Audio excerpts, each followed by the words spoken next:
this video we're going to be going over limits and L'Hopital's rule. So we're going to use this notation, which means the function can be made as close to b as desired by making x close to a. So x approaching a doesn't mean x equals a, it means x does as x approaches a. So it'll become clear here. We have a function, we can write the limit, so we can say as x approaches, let's say 1, and then of course we have the 3x equals, and we don't know what b is, so we can write an x and our f of x. So say we have 1.1, and then we have 1.01, 1.001, 1.0001. Right, so this value of x is approaching 1. It's getting closer and closer to 1. It's not actually at 1, but it's just approaching, just how x approaches a. So if we put that into our function, we have 3.3, 3.03,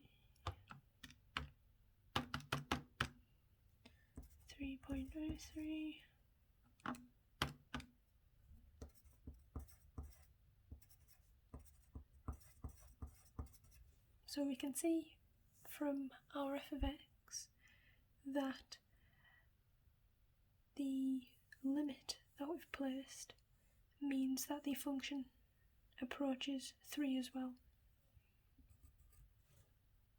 So that's what it means when it says as x approaches a. So as x approaches 1, it gets closer and closer to 1, the function gets closer and closer to 3. So instead of using this method by drawing everything out and writing loads of calculations and things, we can use an easier method and shown through this example. So when we have a limit as x approaches -1, x plus 1 over root x plus 5 minus 2. So we can substitute in the limit to see if it comes out with a value.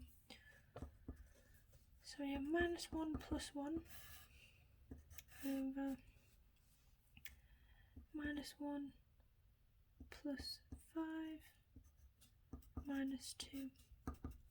So I have 0 on the top, -1 plus 5 is 4, root 4 is 2, 2 minus 2 is 0. So what we have here is an indeterminate form.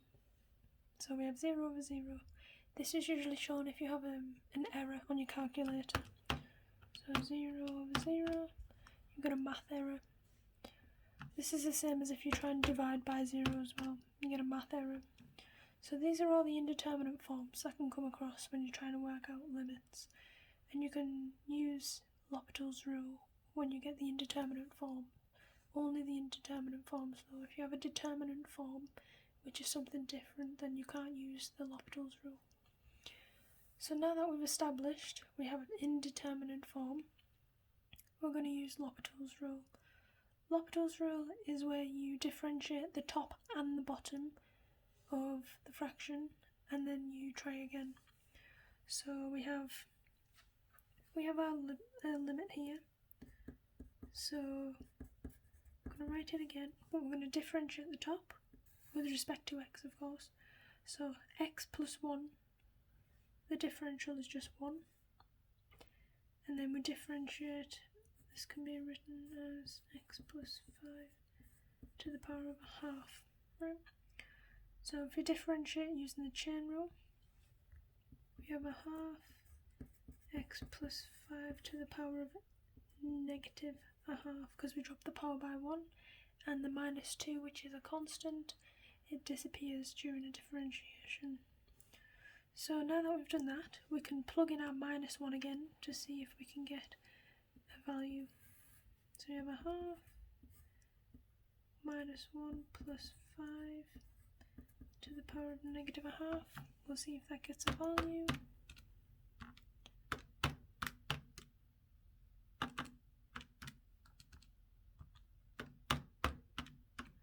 And we get a value of 0.25. So we have 1 over 0.25, which is 4. That means for this function, as x approaches minus 1, the function approaches 4. And that's how we've used the L'Hopital's rule to calculate it. Say we had another indeterminate form, we could keep applying L'Hopital's rule until we got an answer. So we do more examples. Again, here it explains more about L'Hopital's rule. So using the previous method, we would substitute in values that approached 2. So as a side-by-side comparison, we'd have, say, 2.1, 2.01, and then our function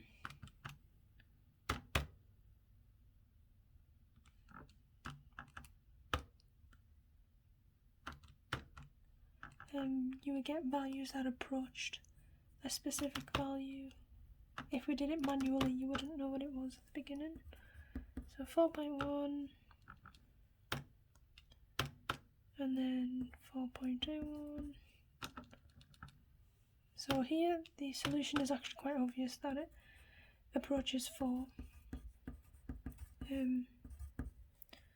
So yeah, we can see that it approaches 4 here. But say we were to use the L'Hopital's method, we're just going to substitute 2. So if we substitute 2, we have 2 squared minus 4 over 2 minus 2, which is of course an indeterminate form. So we apply the L'Hopital's rule. So we differentiate the top and the bottom. So the differential of the top is just 2x, and the differential of the bottom is 1, because you just differentiate x and the minus 2 disappears. So now that we have this, you substitute the 2 back in. 2 times 2 is 4, and that's it. So the L'Hopital's method is much, much quicker than this previous method, which explains like how the x value approaches the limit and how the function approaches the answer. So if we evaluate the following, we have limit as x approaches infinity, where the function is e to the power of x over x squared.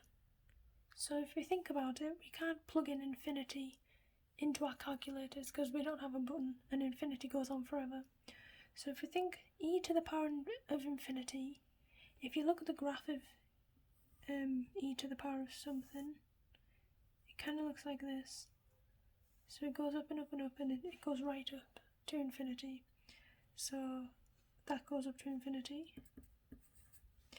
And infinity squared is very, very large and goes on forever because it's infinity squared. So I have infinity over infinity, because they're both very, very large numbers that just go on forever. So here we have an indeterminate form, which was shown on the previous page. So we do the L'Hopital's rule on both of them, on both the top and the bottom, I mean. And then we have the differential of this is e to x, and the differential of x squared is just 2x. Now if we try and substitute infinity back in again, we still get a very large number on the top and very large numbers on the bottom. So if we differentiate again, L'Hopital's rule, so we get e to the x over 2, because the x drops once we differentiate the 2x. So as we can see, we have a number on the bottom, but we still have e to the x. So if we substitute infinity in, we're just left with infinity. So our answer is infinity. If we move on to the next example, we have x minus sine x over x squared. If we substitute 0 in, sine 0 is 0, and 0 squared is 0. So we have an indeterminate form again. Using L'Hopital's rule, we just differentiate the top and the bottom. So we have 1 minus sine differentiated is minus cosine, and 2x squared differentiated is 2x. If we put 0 in, we have 1 minus, now cosine 0 is 1,